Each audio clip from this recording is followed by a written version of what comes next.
ಓಂ ಶಾಂತಿ. ವಾಣಿ date 13/8/2025. ಪ್ರಾತಃ ಮುರಳಿ. ಓಂ ಶಾಂತಿ. ಬಾಪ್ ದಾದಾ ಮಧುಬನ ಮಧುರ ಮಕ್ಕಳೇ,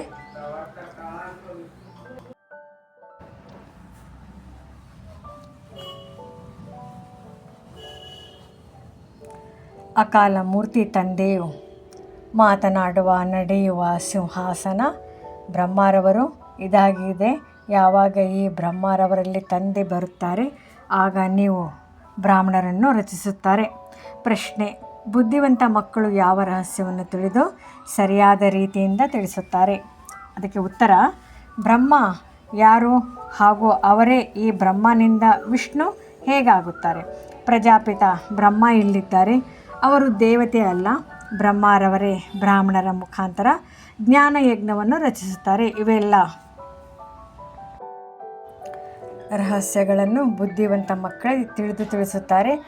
ಕುದುರೆ ಸವಾರರು ಹಾಗೂ ಕಾಲಾಳುಗಳು ಇದರಲ್ಲಿ ಗೊಂದಲ ಮಾಡುತ್ತಾರೆ.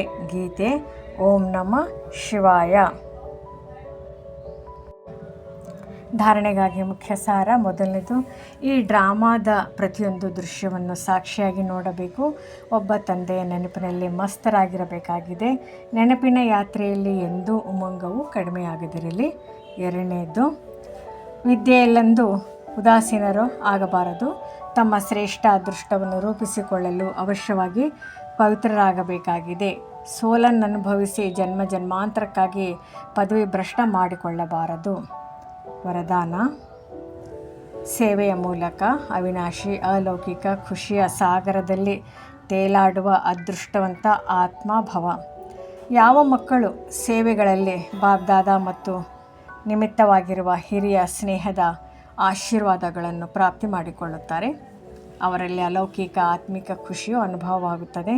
ಅವರು ಸೇವೆಗಳ ಮೂಲಕ ಆಂತರಿಕ ಖುಷಿ, ಆತ್ಮಿಕ ಮೋಜು, ಬೇಹದ್ದಿನ ಪ್ರಾಪ್ತಿಯ ಅನುಭವ ಮಾಡುತ್ತಾ ಸದಾ ಖುಷಿಯ ಸಾಗರದಲ್ಲಿ ತೇಲಾಡುತ್ತಿರುತ್ತಾರೆ. ಸತ್ಯ ಸೇವೆಯು ಸರ್ವರ ಸ್ನೇಹ, ಸರ್ವರ ಮೂಲಕ ಅವಿನಾಶಿ ಸಮ್ಮಾನ ಮತ್ತು ಖುಷಿಯ ಆಶೀರ್ವಾದಗಳನ್ನು ಪ್ರಾಪ್ತಿ ಮಾಡಿಕೊಳ್ಳುವ ಅದೃಷ್ಟದ ಶ್ರೇಷ್ಠ ಭಾಗ್ಯದ ಅನುಭವ ಮಾಡಿಸುತ್ತದೆ. ಯಾರು ಸದಾ ಖುಷಿಯಾಗಿದ್ದಾರೆ ಅವರೇ ಅದೃಷ್ಟವಂತರು ಆಗಿದ್ದಾರೆ.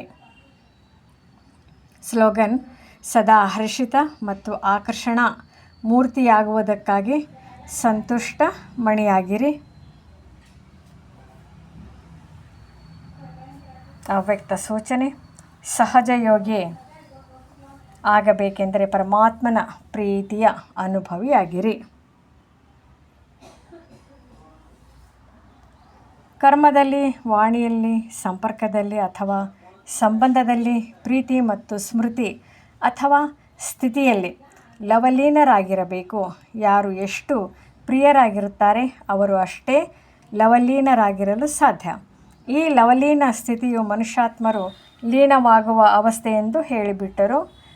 ತಂದೆಯಲ್ಲಿನ ಪ್ರೀತಿಯನ್ನು ಅಂದರೆ ಲವ್ ಅನ್ನು ಸಮಾಪ್ತಿ ಮಾಡಿ ಕೇವಲ ಲೀನ ಶಬ್ದವನ್ನು ತೆಗೆದುಕೊಂಡಿದ್ದಾರೆ.